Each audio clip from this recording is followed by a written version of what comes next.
అందరినీ కూడా కోరుకునేది ఏమిటంటే ఇంత చేసినా చంద్రబాబు నాయుడు గారి చర్మం మందం కాబట్టి చంద్రబాబు నాయుడు అనే వ్యక్తి మారకపోవచ్చు. కాబట్టి మీరంతా కూడా ఇంకా కలిసి రావాలి. ఈ జరుగుతూ ఉన్న ఈ అన్యాయాలను మనం అంతా కలిసి గట్టిగా అడ్డుకోవాలి. ఎందుకంటే ఈరోజు ఇది అడ్డుకోకపోతే రేపొద్దున మీ పిల్లల జీవితాలకు, రేపొద్దున మీ పిల్లల ఆరోగ్యానికి ఏదైనా సంబంధించి ఏదన్నా వైద్యం చేయించాల్సి వస్తే ఉచితంగా చేసే పరిస్థితి పోయి 4 లక్షలు 5 లక్షలు 10 లక్షలు ఒక్కొక్కడు కట్టుకోవాల్సిన పరిస్థితి లేకపోతారు. కాబట్టి ఖచ్చితంగా అందరం కలిసికట్టుగా దీన్ని తీసుకొని అడ్డుకునే కార్యక్రమం ఖచ్చితంగా చేయాలి.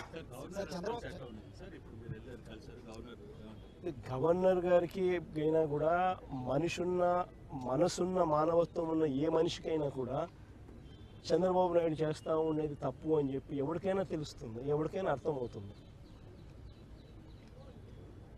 ఎందుకనంటే ఇది తప్పు కాబట్టి పేదవాళ్లకు అదే గవర్నర్ గారి ఇంట్లో పనిచేస్తూ ఉన్న వాళ్ళందరికీ రేపు పొద్దున హాస్పిటల్కి పోవాల్సి వస్తే ఆ మెడికల్ కాలేజ్ కానీ అందుబాటులో కానీ ఉంటే ఉచితంగా ట్రీట్మెంట్ ఇచ్చి పంపిస్తారు.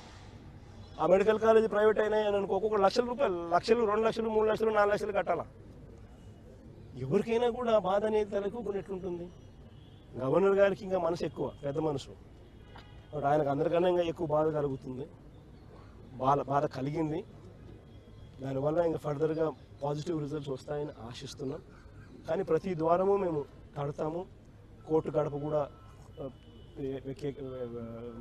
ఎక్కే కార్యక్రమం చేస్తాము.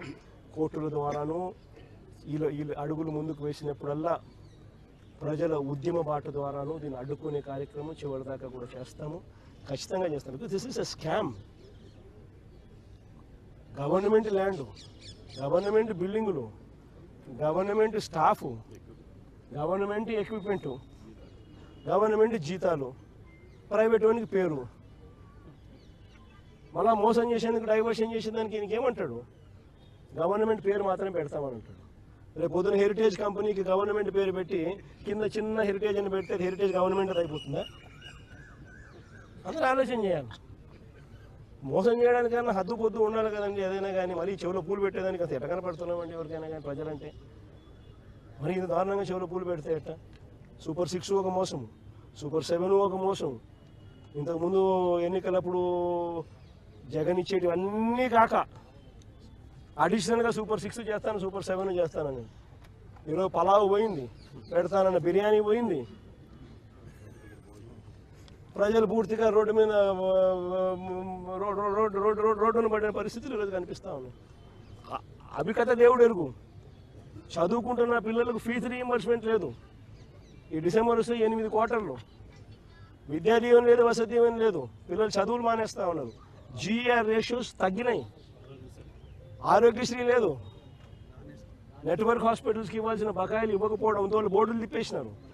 మరోవైపు గవర్నమెంట్ హాస్పిటల్ పరిస్థితి ఇది, అది కూడా ప్రైవేట్కి ఇచ్చేస్తున్నాడు.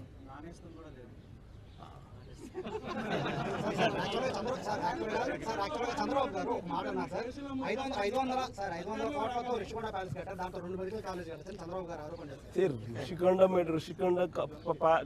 రిషికొండలో నువ్వు చెప్పి హోటల్ రిసార్ట్ కార్యక్రమం ఏదైతే ఉందో 230 కోట్లు 240 కోట్లు అది ఈ పొద్దు విశాఖపట్నానికి నిజంగా ఆనిముత్యంగా ఉంది. అదే చంద్రబాబు నాయుడు యోగా కోసం, యోగా గుర్తుందా?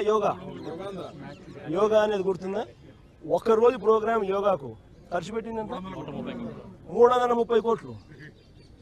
330 కోట్లు. కనీసం నేనన్నా 240 కోట్లు పెట్టి బ్రహ్మాండమైన బిల్డింగ్ కట్టి విశాఖపట్నానికి తలమానికంగా ఉంది ఆ బిల్డింగ్. ఈ పొద్దు కూడా పోయినాను అనుకో, ఆ బిల్డింగ్లోకి ఎవరు పోయి చూస్తే విశాఖపట్నం అంతా పోయిన టూరిస్ట్ ప్లేస్ కింద కనపడుతుంది. పెద్ద పెద్ద వాళ్ళందరూ దాంట్లో వచ్చి నేను గవర్నర్ గారు పోయినారు అనుకో, లేదా మోడీ గారు వచ్చినారు అనుకో, లేకపోతే పుతిన్ వచ్చినాడు అనుకో, లేదా రష్యన్ ప్రెసిడెంట్ పుతిన్ వచ్చినాడు అనుకో, ఎక్కడ పెడతారు? బ్రహ్మాండమైన రాజభవనం లాంటి బిల్డింగ్ అది 230 కోట్లతో మేము కట్టినందుకు మాన్యుమెంట్ అక్కడ తయారైంది. వేరే ఇక్కడ ఒకరోజు యోగా, ఒకరోజు 330 కోట్లు, 330 కోట్లు ఆవిరి. దాన్ని ఏమంటారు? స్కామ్ కాకపోతే అది నా మాటలకే ఖర్చు. పోయి ఆ మాటలకు ఎంత ఖర్చు పెట్టాను ఒకసారి మీకు అందరు కూడా ఏ ఉంది కదా, ఒకసారి అమెజాన్లో పోయి